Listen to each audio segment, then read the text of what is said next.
Hello and welcome to Creating Animations for Anatomy Part 2. In the previous tutorial, we created a plasma membrane and a protein channel. In this tutorial, we will be importing it into Pencil and beginning the process of animation. To begin with, open Pencil. Once you are in Pencil, click on Edit and then click Import Image. Select the image file that you saved previously and open it. This image is very large. We can fix that by selecting the hand tool, right-clicking, and dragging to zoom in and out. Next, I will add a new camera layer. This layer controls what portion of your image is within the frame of the video. So using the hand tool, I will set the zoom so that the picture fills the screen. This way, when I export the video, only the area in the clear rectangle will be visible. As you can see, we now have several layers down here. In order to keep track of them, I will rename the background layer. I can do this by double-clicking on the layer that I want to rename. In the window, I will simply type a more descriptive name for the layer. Layers are an excellent tool for keeping track of everything in Pencil. Already, we have a layer for the camera and a layer for the background. Next, I will create an additional bitmap layer for the ions. I will rename it Ions. It's really good to have an extra layer for the parts that you're going to be animating because you can animate them easily without disturbing your background image. By clicking and dragging, you can change the order of the layers. This can help to keep you organized while you're doing your animation. Now that I have a layer that I will be animating in, I need to create the image that I'm going to animate. For that, I will switch back to Inkscape and create an ion.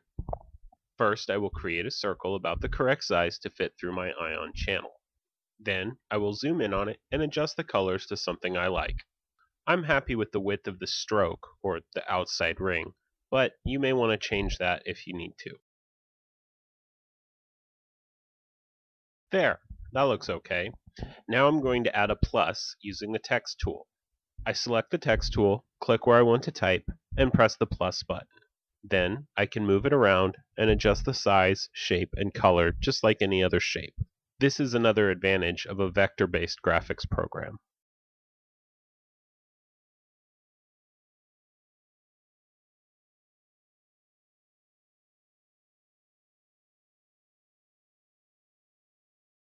Once I'm happy with my ion, I will select it all, click the Object menu, and select Group to turn it into a single object. Then we can select that object and export it as a PNG file, just as we did before. It's a good idea to keep all of your pictures and resources for your video in the same folder so they're easy to find and keep track of.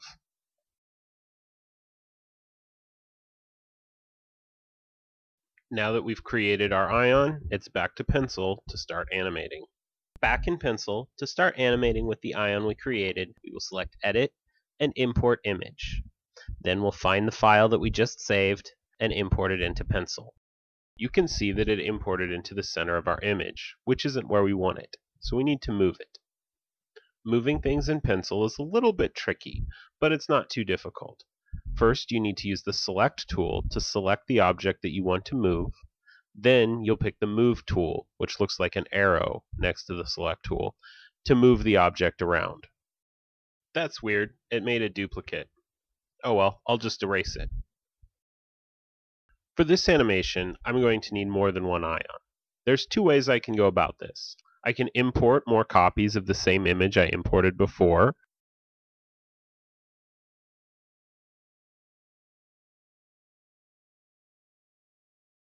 or I can use the Select tool and copy and paste the object. Just make sure you move the first object before you paste the second object. Otherwise, it will appear right on top of the original, and you won't be able to separate them. Now I'm going to make several ions using the copy-paste method. There's a couple of things to note here. First, if you paste with the selection box still active, Pencil will paste your image into the box, which is probably not what you want. Second, you need to be careful to move the existing images far enough away from the place where your pasted object will appear. Otherwise, your pasted object could wind up partially on top of your other object. It's also worth noting that if you want objects to be able to overlap, you should put them in separate layers. I'm going to go ahead and make a few more ions for this animation. Don't worry if you make a mistake like I just did. The undo button is really handy. Okay, now I'm pretty happy with the layout of my ions. Now it's time to start animating them. Pencil is kind of like a virtual flip book, where you take pages on top of pages and then flip through them rapidly to create the illusion of movement. What we have just created is our first page. We can add another page by clicking the plus button next to the word keys at the bottom of the image.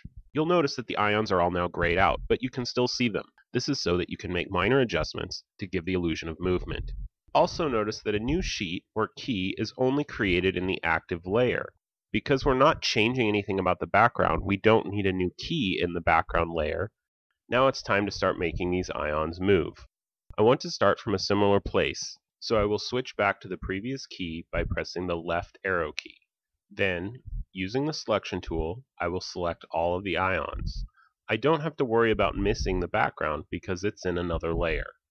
Once I have switched back to my new key, I can paste all of the ions exactly in the place where they were in the previous frame.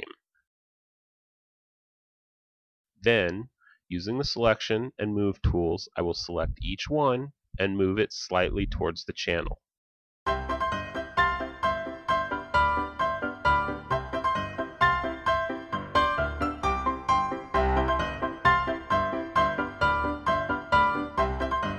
Once I am happy with the new placement of each ion, I will select them all, make a copy, and create a new key. Once in a new key, I will paste the ions in and begin the process again, moving each ion by a little bit using the move and select tools. By repeating this process over and over again, I can create the illusion of movement in my animation. And those are the basics. With these tools, you should be able to get started on your animation project. In a little while, I'll be putting up part 3, which will include some more advanced features and some tips and tricks.